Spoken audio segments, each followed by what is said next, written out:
Hey y'all, I'm Lara Luna, and this is episode 8 of Trailer Park Angel. Welcome to my podcast. If you've been listening for a while, you already know. Things around here don't just get weird, they get Florida weird. And this week, we had us a full-blown mystery right in the middle of the night, complete with a scream, a knife, and a missing bird.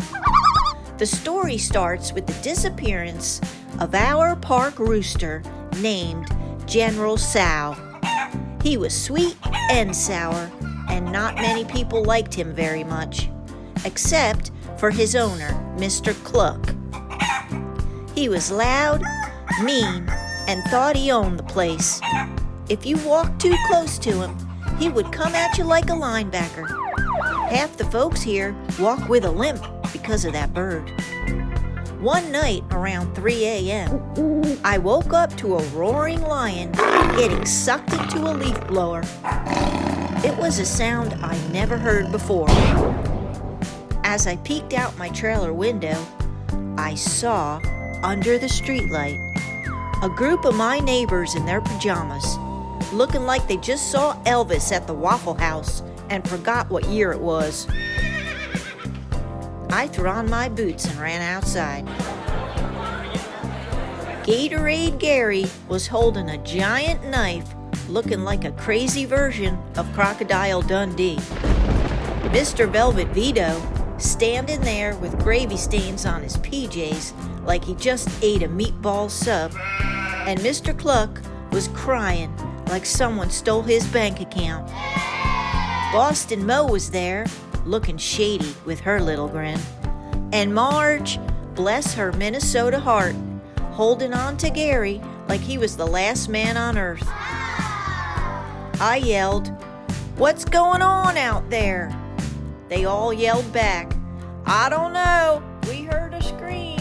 My rooster is gone." That was Mr. Cluck, of course. He's panicking. "He's just gone. No crowing, no clucking, nothing. Vanished." Gary said, "Crikey, could have been the Yahi, mate." In Aussie, that's like Bigfoot, but sunburned. Mr. Cluck yelled, "You think it was the Skunk Ape?" Then Boston Mo says, "Skunk Apes are wicked smart and smell like pot garbage." Marge shakes her head and mutters, "Don't you know, that rooster was a menace. Not a loss if you ask me." Then Vito mumbled, "Maybe it's the mob. Could have been a hit." That's when I realized I was standing in a real-life Scooby-Doo reboot starring the over 55 crowd and a rogue chicken. Next morning, I headed to the local zoo, where half my neighbors volunteer now, including Mr. Gary, Miss Mo, Mr. Vito, and Miss Marge. I first found Mo sitting with her penguins, giving me the side eye. Gary was near the gators, whittling sticks with that same damn knife. And Vito was lounging by the hippos like it was a spa day. I asked them about the big enclosure in the back, the one nobody talks about with all the warning signs and padlocks. They all went quiet, real quiet. I said, "Y'all know something, and I know you know something." They looked at me like they buried a body. So I did what I had to do. I got sneaky. I hit the gift shop, bought me a manatee snow globe, flamingo earrings, and a dolphin keychain. Looked like I was going on a weekend cruise to nowhere. Then I spotted Sergeant Safari, the head zookeeper, ex-Marine, built like a fridge, heading to lunch. That was my chance. I made it to the secret enclosure, slipped past the ropes, and tiptoed to the fence. It was dead quiet. And then, that scream again, the one I heard at 3 a.m. I jumped so high, I saw my own flip-flops in the air. Ran straight back toward Vito. He was waiting, said, "You shouldn't be near that thing." Then we both looked through the binoculars. That's when we noticed the side of the enclosure was dug out. A hole, like something got out and then came back. We were all confused and curious. Back at the denture den, we all said goodnight after a long day at the zoo. Later that night, the scream came again at 3:33 a.m. And this time, the whole park showed up wearing bad polyester from 1973. I felt like I was in the Twilight Zone. One guy brought his golf club. Someone else had a frying pan.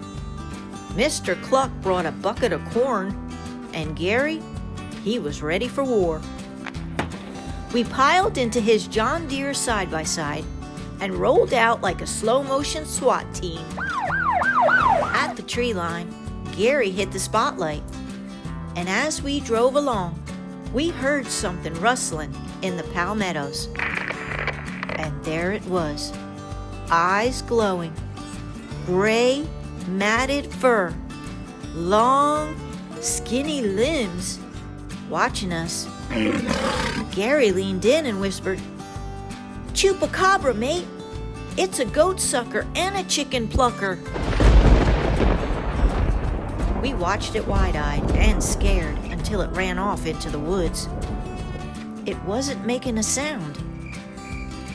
The next morning, we all met at the donut table to talk about what's been going on.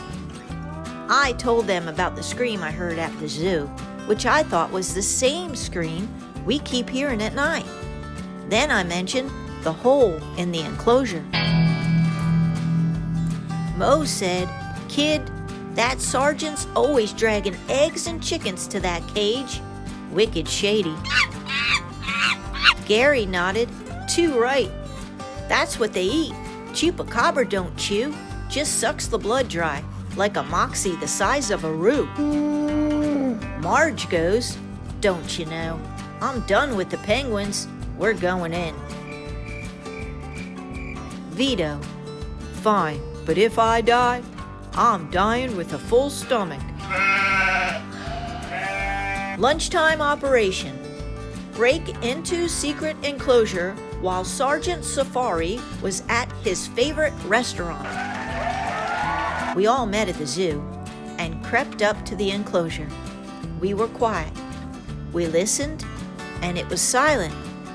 Then we saw a long blue feather hanging out of the cage.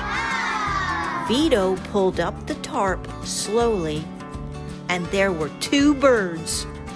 One was funny looking, and the other, a rooster. Suddenly, a loud scream came from the blue bird, and it sounded like a lion. It was a rare Shoe Bill Stork with long legs and a prehistoric face. Kinda like a heron if it had an attitude. We were shocked.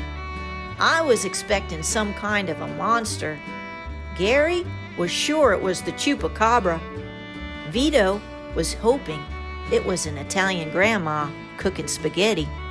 Mo was positive Tom Brady was hiding from his ex-wife. And Marge thought it was Paul Bunyan with a chicken fetish. And right beside that weird bird, sitting proud as ever, General Sal, alive. The scream? That's just her hello. And the general?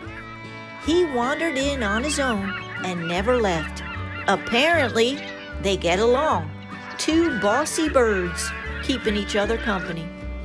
Sergeant Safari appeared with a bucket of fish and said, "She's part of a global conservation program. She's picky, only tolerates loud, aggressive males like that rooster." The mystery was solved. But the thing we saw in the woods wasn't her. So what was it? Now, before we wrap up, let's talk about the number on the secret enclosure. 4747 is an angel number with real meaning. It's all about hidden truths, intuition, and trusting what you can't see. The 4 brings structure, protection, and clarity. The 7 is mystery, insight, spiritual awakening. Together, 4747 means you're being guided.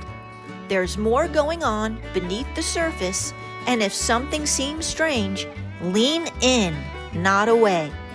This angel number perfectly sums up this week. We thought we were hunting a monster. Turned out it was a rare bird with a rooster boyfriend. And maybe that gray creature is still out there. Tune in next time where we investigate the flamingo flasher, glowing eyes, gray matted fur, and a serious polyester fetish. Hey, thanks for listening, and thanks for your time. Hope to see y'all again real soon. Bye!